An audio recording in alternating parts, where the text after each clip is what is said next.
You know, usually when Bitcoin gets an upgrade, it's a big deal, a cause for celebration. But Taproot was different. Activated back in late 2021, it did way more than just improve the network.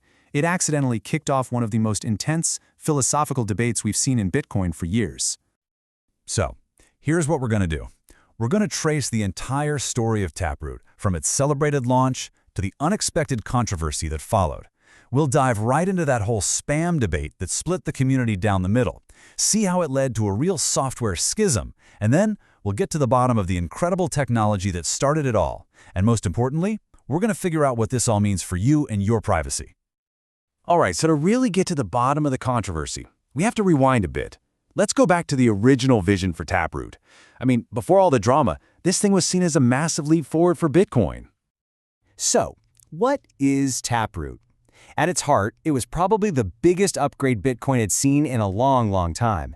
And it wasn't just one single tweak. Think of it more like a toolkit, a whole bundle of powerful new features designed to make Bitcoin better. And the star of the show? This thing called Schnorr signatures. And the pitch was pretty awesome. The goals were clear: give users way more privacy, make transactions smaller and therefore cheaper, and unlock the potential for more sophisticated things like complex smart contracts, all while making group transactions more discreet. A win-win-win, right? Okay, so with any major software upgrade, there's always the chance of unforeseen side effects. But with Taproot, wow, a feature that was designed for efficiency was about to be used for something that absolutely no one saw coming. The changes were subtle, but they basically opened a door that had been locked shut since the beginning. The big question is, what was behind that door? This user on Reddit really explained it perfectly. A quirk, an exploit, was found in how Taproot handled data. It meant people could suddenly embed huge amounts of, well, whatever data they wanted, like a JPEG, inside a tiny, cheap transaction. It's like piggybacking on the blockchain. And this practice got a name: inscriptions. Now here's the key technical detail. Taproot transactions get a fee discount on data stored in the witness part of the transaction.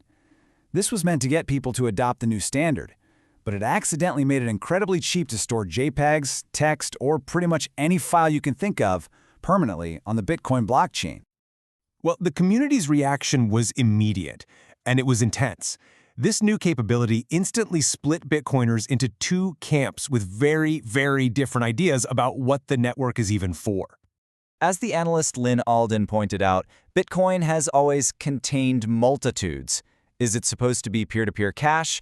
Is it a savings technology? Is it a global settlement layer?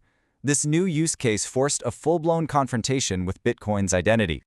And the divide is stark. On one side, you have people calling it permissionless innovation. Their argument is, hey, this is a free market. If you pay the fee and follow the rules, anything goes. But the other side is calling it network spam, saying it's bloating the chain with non-financial data and driving up transaction costs for everyone else. And this wasn't just an argument online. This philosophical fight quickly became a real technical divide over the software that actually runs the Bitcoin network. The flashpoint was a seemingly small technical detail. It was a proposal in Bitcoin Core to dramatically increase the data limit for a command called op_return. Now, this had always been used for tiny bits of data, but this change would make storing big files like inscriptions even easier. And this is where the two philosophies got coded right into the software. You had Bitcoin Core, the default client, moving to accommodate these new uses with a massive increase in the data limit. And then you had the alternative client, Bitcoin Knots, which took a hardline stance, enforcing much stricter limits and actively filtering what it considered to be spam. The argument from the Bitcoin Knots camp then escalated to a really serious concern. They worried that by making it so easy to embed large, high-quality images, the new Bitcoin Core defaults would expose people running nodes to the legal and moral risk of having to relay and store illegal content on their own computers. And this was not just a niche protest. As the debate heated up, the number of users choosing to run the Bitcoin Knots software absolutely surged. It went from less than 0.5% of public nodes to nearly a quarter of the entire network, a huge signal of user dissent. With all this controversy, it's pretty easy to lose sight of why Taproot was created in the first place. So let's step back from the debate for a second and dive into the actual technology, because its intended power is something every user really should understand. So the magic ingredient is the Schnorr signature. Unlike older Bitcoin signatures, these have a special property called linearity.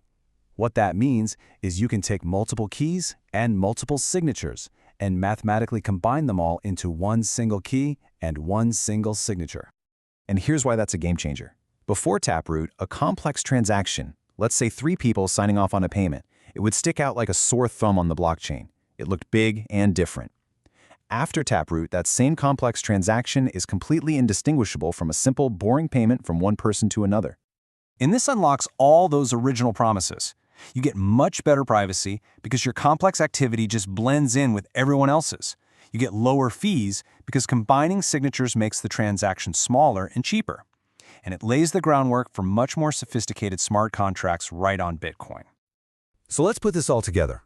Amidst all the debates and the technical details, what does this actually mean for someone just using Bitcoin today? Well, this is why you should seriously consider using a Taproot address in your wallet. First, it improves your financial privacy just by default. Second, it can save you real money on transaction fees, especially if you ever do anything complex. And third, and this is a big one, every time you use it, you're contributing to the privacy of the entire network for everyone. It is, simply put, the modern standard for Bitcoin transactions. The Taproot controversy brings us right back to one of Bitcoin's most fundamental questions. In a decentralized network, who actually gets to decide its direction? Is it the developers writing the code, the miners who secure the network, or ultimately, is it the individual users, people just like you, choosing which rules to enforce by running a node? The future, it seems, is still being written.